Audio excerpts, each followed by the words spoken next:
Guys, welcome back to my channel. Today I'm going to show you how you can fix an arc error, DLL error, and error code 11 here.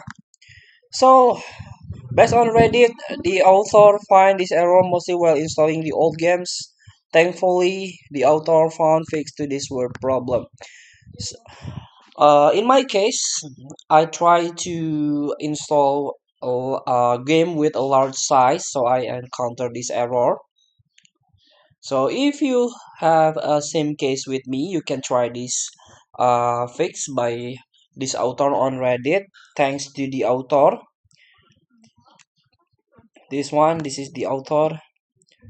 So the first thing to do, you can type or you can hold this Windows R to launch the run. So you can type msconfig. Sorry, typo.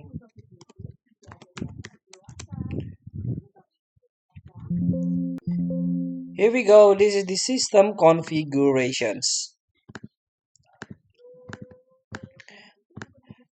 And here we go. You can click on boot and click on advanced option.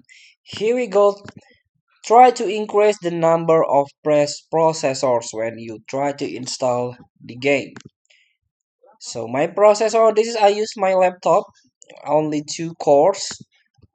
So if your processor have a 8 or maybe 10 cores, try to adjust into the maximum of your processor cores. Here we go. After that, you can apply and restart your PC or your laptop. And then you can reinstall the game or reinstall the software. Feel free to try. Thank you for watching. Don't forget to comment, like, and subscribe. And so click the next button below.